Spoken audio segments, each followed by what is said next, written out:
بالله من الشيطان الرجيم بسم الله الرحمن الرحيم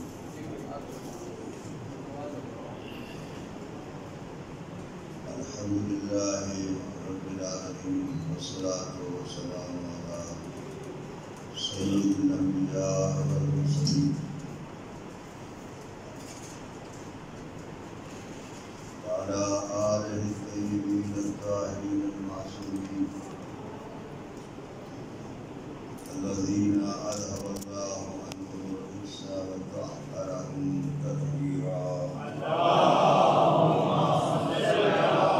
محمد وآل محمد.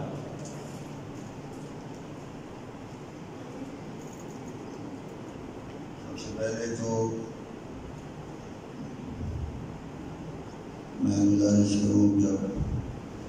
مجھ میں اتنی ہمت نہیں ہے کہ میں کہیں بھی کسی موقع پر خطاب کر سکوں، لیکن اس کانفرنس میں جو حجت الاسلام والمسلمین علامہ مقبول سجادی صاحب کی کاوشوں کا ایک نتیجہ ہے، اس میں صرف شرکت کر رہا ہوں اس بوڑھی عورت کی طرح جو اپنے ہاتھوں سے کاٹا ہوا سوت لے کر بازار میں جا رہی تھی، جس سے حضرت یوسف کی گولی لگائی جا رہی تھی، اور اس سے پوچھا تھا کسی نے کہ کہاں جا رہی ہو؟ کہ یوسف کو خریدنے جا رہی ہوں۔ کہا کہ اس آپ کے پاس ہے کیا؟ تو اس نے کہا کہ اگر خرید نہ سکی تو کم از کم خریداروں میں شامل ہو۔ ان خریداروں میں شامل ہونے کے لیے تعلیمات نہج البلاغہ کانفرنس کے اندر آپ کی خدمت میں علماء کرام اور آپ کی خدمت میں حاضر ہوا۔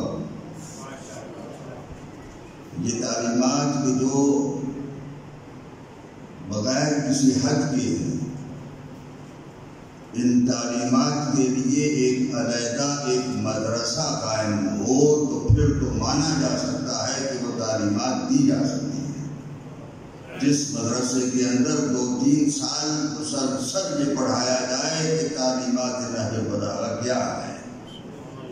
ایک کانفرنس میں تعلیمات نہج البلاغہ کو بیان کرنا نہ کسی خطیب کے بس کی بات ہے، نہ کسی عالم کے بس کی بات ہے، نہ کسی فقیہ کے بس کی بات ہے۔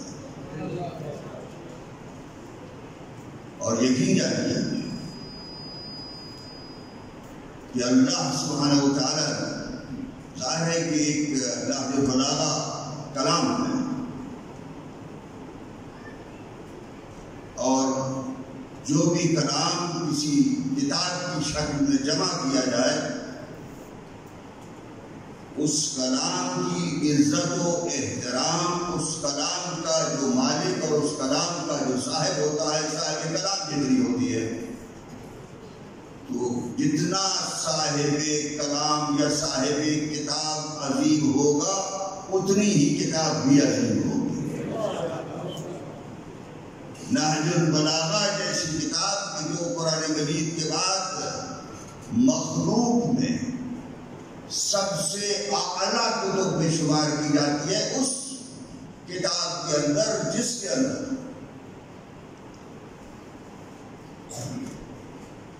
وہ تعلیمات کے جو انسان کی ضرورت تھی، اور یہ یاد رکھیے کہ یہ جو انبیاء اکرام اور اولیاء اور اوصیاء علیہ السلام ہوتے ہیں، ان کے پاس جو معجزات ہوتے ہیں، وہ معجزات کچھ فعلی ہوتے ہیں اور کچھ معجزات قولی ہوتے ہیں۔ فعلی معجزات جیسا کہ درخت جو ہے نبی اکرم صلی اللہ علیہ وسلم کے سامنے تسبیح پڑھتا ہوا قدموں کے اندر آ کر جھک گیا، وہ معجزہ ہے نبی اکرم کا فعلی معجزہ۔ یا جس طریقے سے امیر المومنین علی بن ابی طالب علیہ السلام نے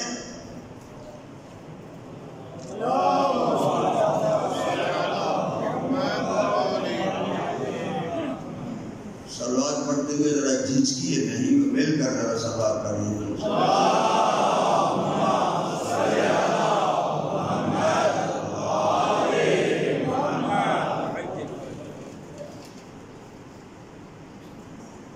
خیبر کے قلعے کو فتح کیا اور 40 خود روایت میں امیر المومنین فرماتے ہیں کہ 40 مرد جس کو کھولتے تھے اور بند کرتے تھے، اس دروازے کو میں نے اکیلے ایک ہاتھ کے اندر اٹھایا اور خود ارشاد فرماتے ہیں کہ ما ادارت باب خیبر بقوت نفسانیت و انسانیت بل بقوت ربانیت. میں نے انسانی قوت و طاقت کے ساتھ اس 40 مردوں کے اٹھائے جانے والے دروازے کو ایک ہاتھ سے نہیں اٹھایا، بلکہ وہ جو ربانی طاقت مجھے اللہ نے روح القدس کی تائید کے ساتھ عطا کی ہوئی تھی اس کے ساتھ میں نے اٹھایا.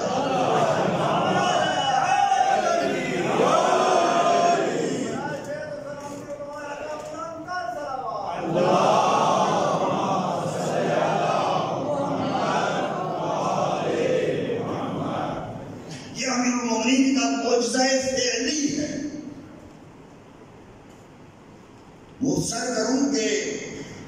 نبی اکرم صلی اللہ علیہ وسلم کا معجزہ قولی کون سا ہے؟ قرآن مجید ہے. معجزہ فعلی اکثر جو ہے وہ ایک موقت ہوتا ہے، ایک وقت کے لیے ہوتا ہے، ختم ہو جاتا ہے.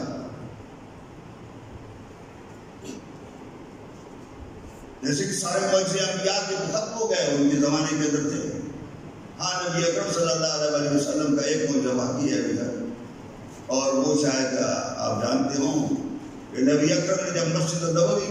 کی بنیاد رکھی اور وہاں پر مسجد نبوی تعمیر کی، تو تعمیر کرنے کے بعد محراب کے اوپر کھڑے ہو کر جس طرف آپ نے رخ کرنا تھا اس رخ کی طرف کھڑے ہو کر آپ نے ارشاد فرمایا المحراب علی المیزان، کہ محراب جو ہے وہ کعبے کے جو پرنالہ ہے، میزاب ہے، اس کے اوپر لگایا گیا ہے. کوئی مشین نہیں تھی، کوئی آلہ نہیں تھا، کوئی ایسی بات نہیں تھی کہ سورج کو دیکھا ہو، زمین کو دیکھا ہو، یا جس طریقے سے سایوں کو دیکھتا ہے سایوں کو دیکھا ہو، نہیں، بلکہ کھڑے ہو کر پھر بدیع ارشاد فرمایا. اور یہ معجزہ آج بھی موجود ہے کہ دنیا کے ہر آلے کو مسجد النبوی کے محراب کے اندر رکھ کر دیکھا جائے تو وہ میزان کی طرف رک رہا. یہ جو فعلی معجزات ہوتے ہیں یہ وقت کے لیے ہوتے ہیں، اور قولی معجزہ جو قرآن مجید ہے وہ قرآن مجید نبی اکرم صلی اللہ علیہ وسلم کا کل بھی معجزہ تھا، آج بھی ہے اور قیامت تک کے لیے رہے گا. وہ الفاظ کی جن الفاظ کے اندر ایک طاقت ہے، وہ الفاظ کی جن الفاظ کے اندر ایک روح ہے، وہ الفاظ کی جن الفاظ کے اندر ایک نور ہے، ان الفاظ کے ساتھ قرآن مجید ہمیشہ اپنا معجزہ ثابت کرتا رہے گا. اور قیامت تک کے لیے یہ قولی اور زبانی یا لسانی یا کتابی شکل کے اندر یہ معجزہ نبی اکرم کا باقی ہے. اور اسی طریقے سے چیلنج کرتے ہیں ہم پوری دنیا کو کہ علی بن ابی طالب کے فرمائے ہوئے، علی کی مقدس زبان سے نکلے ہوئے وہ الفاظ جو خطبات کی شکل میں، جو کلمات کی شکل میں، جو کتب کی شکل میں، جو دوسرے فرامین کی شکل میں جمع ہوئے ہیں، ان میں سے کسی ایک جملے کو بھی بیان فرما کر اس کے بعد اس کے مقابلے میں کوئی بھی کتاب لے آئیں، کوئی جملہ لے آئیں، معلوم ہوگا کسی انسان کے بس کی بات نہیں ہے.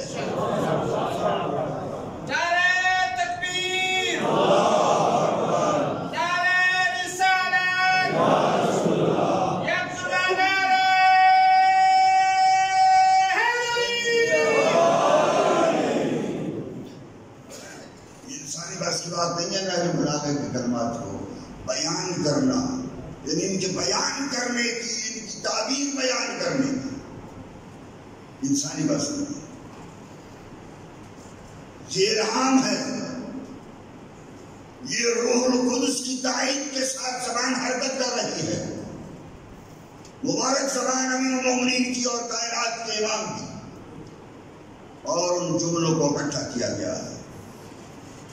اور وہ خطبات اور وہ جملے اگر جتنی بھی صفات حسنہ ہیں ان سب کو بیان کیا جائے علیحدہ علیحدہ، جتنی کتابوں کے اندر سے اس صفت حسنہ کو، اس خوبی کو بیان کریں گے، ان سب کے مقابلے میں جو نہج البلاغہ کے جملات ہیں وہ ان سے بہتر نظر آئیں گے۔ بلکہ میں یہ کہوں گا کہ یہ سچ ہے، دیانت ہے، ایمانداری ہے، جتنی بھی اچھی صفت ہے یہ سارے کے سارے شیعہ ہیں۔ اگر آپ سمجھو تو یہ سارے کے سارے صفات شیعان علی ابن ابی طالب علیہ السلام ہیں، اس لیے کہ ہر صفت کا مرکز اعلیٰ اور مرکز عدم جو ہے وہ علی ابن ابی طالب ہے، اور اس صفت کو جب علی کے اوپر رکھ کر دیکھتے ہیں تو آپ کو وہ صفت علی کے ہاں نظر آتی ہے، اس لیے کہ وہ صفت شیعہ ہے، اور علی نے یہی ارشاد فرمایا ہے کہ میرے شیعہ جو ہیں وہ عزیز ہوتے ہیں، وہ عزت والے ہوتے ہیں، اس لیے کہ عزت بھی شیعہ ہے، کسی دوسرے مذہب سے تعلق نہیں رکھتی ہے۔ کوئی بھی صفت لے لیں، کوئی بھی صفت لے لیں، وہ ساری کی ساری صفات جو ہے وہ شیعہ۔ اب کوئی کسی کو اگر ان سب کو کافر کہتا ہے تو یہ ساری صفتیں بھی کافر ہے، مقصد اللہ ہے نہیں۔ خداوند عالم سبحانہ و تعالیٰ ہمیں توفیق عطا فرمائے۔ یہ معجزہ ہے علی ابن ابی طالب، نہج البلاغہ ہے معجزہ۔ ابھی میں نے آپ کو عزت کے بارے میں بات بتائی تو اب کوئی تعلیمات ظاہر ہے کہ میں اتنی میں مختصر سے وقت کے اندر ایک دو چیزیں عرض کرتا ہوں، اور اس میں جو ابھی عزت کا لفظ آ گیا تو ذہن میں امام جعفر صادق علیہ السلام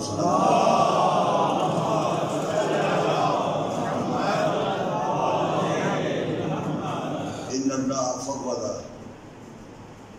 جی ہاں وقت تھوڑا نا اگر صاحب الی المؤمن امورہ کلہا ولم يفوض له ان يكون ذليلا، میں بھی بڑے اصلوات موقع ملے۔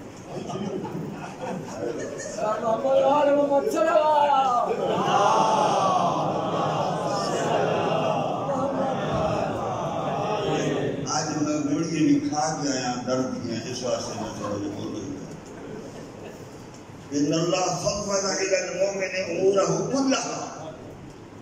ولم يفوض الیہ ان یکون ذلیلا، مومن کے سارے امور اس کے ہاتھ میں، اس کے اپنے کنٹرول میں، اللہ سبحانہ و تعالیٰ اس کے ہاتھ میں دے دیے، لیکن اللہ سبحانہ و تعالیٰ نے یہ اس کے ہاتھ میں نہیں دیا ہے کہ وہ ذلیل ہو۔ مومن کبھی ذلیل نہیں ہوتا، اس لیے کہ عزت شیعہ ہے، اور جہاں شیعہ ہوگا وہاں عزت ہوگی، اور جہاں شیعہ نہیں ہوگا وہاں عزت نہیں ہوگی۔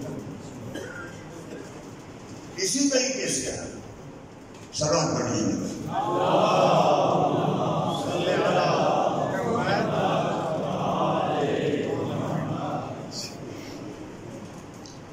امیر المومنین نے حارث حمدانی سے ارشاد فرمایا کہ حارث جب ان کو گورنر بنایا، کوئی ایسا کام نہ کرنا کہ جس کے اندر تمہیں عذر کرنا پڑے، کیونکہ عذر سے ایک مومن جو ہے وہ عزیز نہیں ہوتا، بلکہ اس دنیا کے اندر اس کی عزت جو ہے وہ نہیں رہتی۔ جب عذر کرتا ہے، عذر نہ کرنا کسی وقت، اور ایسا موقع بھی نہ آنے دینا کہ لوگوں کے ملامت کے تیروں کا نشانہ تمہاری ذات بن جائے۔ یہ امیر المومنین ہر سے ہمدانی کو اس لیے بتا رہے ہیں، اور ظاہر ہے کہ ایک مسلسل پروگرام ہے آپ کا چل رہا ہے بات، اور امیر المومنین علی بن ابی طالب علیہ السلام کی خطبات اور تعلیمات کے لیے میں یہ سمجھتا ہوں کہ جب تک کہ پورا مدرسہ نہ ہو اور اس کو کئی سالوں تک پڑھایا نہ جائے، طلبا کو، مخصوص طلبا کو صرف نہج البلاغہ کا جو ہے وہ ڈاکٹر نہ بنایا جائے، اس وقت تک نہج البلاغہ کا صحیح معنی میں تعارف نہیں ہوگا۔ اور میں علامہ عبداللہ مقبول حسین علوی صاحب کو مبارکباد دیتا ہوں کہ وہ انہوں نے یہ کام شروع کیا، اور ہمارے بزرگ علماء نے ہمیشہ اس بات کی تاکید کی۔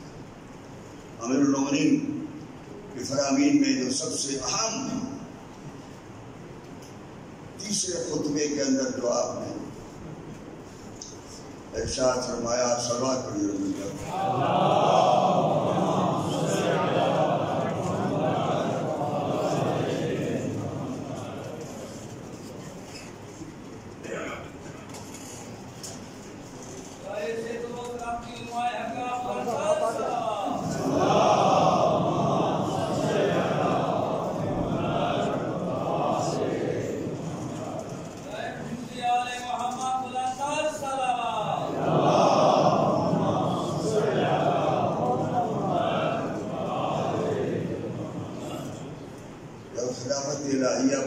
لوگوں نے قبضہ کیا اور امیر المومنین نے اس کو بیان کروایا،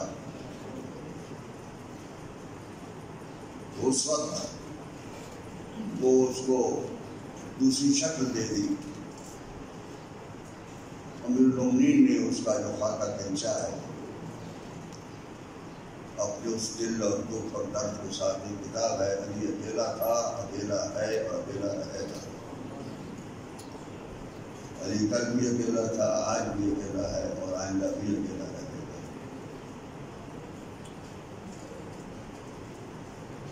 یہ خطاب ایک جس کو خطبہ شفقیہ جو ہے وہ کہا جاتا ہے، اس خطبے کے اندر آپ نے ارشاد فرمایا، ما واللہ لقد تقمصها ابن ابی قحافہ وأنه ليعلم أن محلي منها محل القطب من الرحاب۔ ابن ابی قحافہ نے خلافت کا لباس پہن لیا، اور یقیناً وہ اس میں کوئی شک نہیں ہے کہ وہ جانتا ہے، یاد بغیر شک کے وہ یہ جانتا ہے کہ میرا تعلق خلافت کے ساتھ وہی ہے کہ جو قطب کا تعلق چکی کے ساتھ ہوا کرتا ہے۔ جس طریقے سے قطب درمیان میں وہ لوہے کا تیر کہ جس کے ارد گرد چکی کا پاٹ گھومتا ہے اسے قطب کہا جاتا ہے، اور امیر المومنین اپنے آپ کو مثالاً جو ہے وہ قطب کی مثال دے رہے ہیں کہ میں اس قطب کی طرح ہوں کہ جس کے ارد گرد چکی کا پاٹ گھومتا ہے۔ اور یہ قطب اسی طریقے سے ہے کہ اگر خلافت میں ہوتا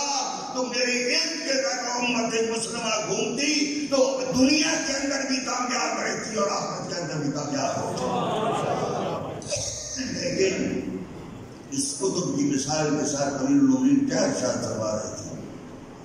یہی فرما رہے تھے کہ مرکز جو ہے، مرکزیت،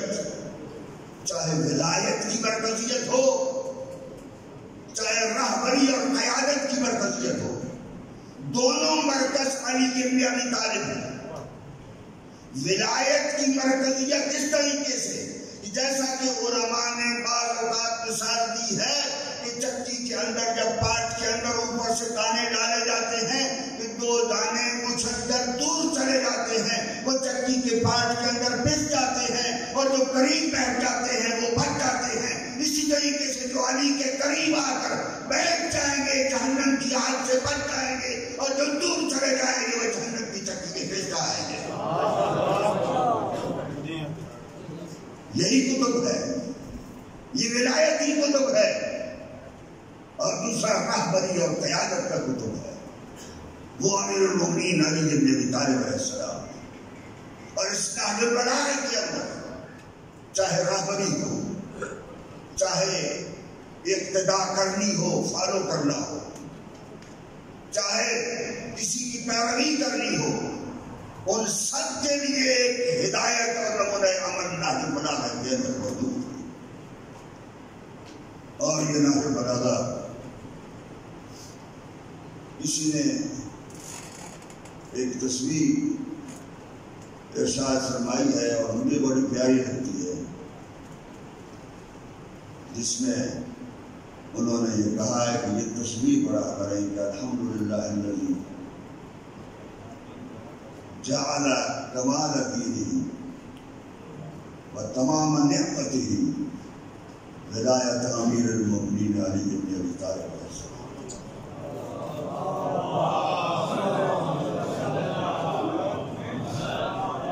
حمد ہے اس ذات کی جس نے اپنے دین کی تکمیل اور اپنی نعمتوں کی تمامیت علی بن ابی طالب کی ولایت کو قرار دیا. اور اگر ہم اس اتمام دین کی شہادت کے ساتھ اور اتمام نعمت کی شہادت کے ساتھ امیر المومنین علی بن ابی طالب کے ساتھ زندگی گزارنا چاہتے ہیں اور ان کو اکیلا نہیں چھوڑنا چاہتے، پھر امیر المومنین کے فرامین کو ہمیں ماننا چاہیے اور اس کے اندر امیر المومنین جتنا بھی ہمیں ارشاد فرمائے ہدایت اور راہبری کے لیے، اس ہدایت اور راہبری کے لیے ہمیں اتباع کے لیے ہر وقت تیار رہنا چاہیے. جیسا کہ عام طور پر معاشرے کے اندر یہ ہے کہ امیر المومنین نے فرمایا اذا قدرت علی العدو، جب دشمن پر تمہیں طاقت ہو جائے نہ غالب ہو جائے، دشمن ہے اس پر غلبہ کرنا، جب دشمن پر تمہیں طاقت اور غلبہ ہو جائے فجعل العفو عنہ شکرا بالقدرت ہے. تو وہ جو اس دشمن کو معاف کرنا، ہم تو کہتے ہیں نا اب میرے قابو میں آیا ہے اور میں اس کو چھوڑوں گا نہیں، شیعہ نے علی کی صفت نہیں. معاف کرنا اس قدرت کا شکر بنا ڈالو کہ تم شکر ادا کرو اللہ کا کہ اس نے آپ کو قدرت کی ہے اپنے دشمن کے اوپر، اور اس دشمن پر کامیابی کے لیے شکر ادا کرو، اس مومن کو معاف کرو. اگر زندگی کے اندر امیر المومنین کے ایک فرمان کو بھی اپنی عادت بنا ڈالے اور اپنی سیرت بنا ڈالے تو اس سے بہتر تعلیمات نہج البلاغہ کانفرنس سے شرکت کا شرح جو ہے وہ امپیکٹ نہیں ہو سکتا. اللہ تعالیٰ سے دعا مانگتا ہوں ہمیں نہج البلاغہ کی سمجھنے کی، بیان کرنے کی، سننے کی، اس سے نصیحت حاصل کرنے کی ہمیں توفیق عطا فرمائے. اللہ سبحانہ و تعالیٰ مولانا کو موفق فرمائے کہ وہ زیادہ سے زیادہ نہج البلاغہ کی خدمت کر سکیں، اور ہمیں موفق فرمائے کہ ہم ان کی زیادہ سے زیادہ معاونت اور تعاون کر سکیں. ربنا تقبل منا انک انت السمیع العلیم.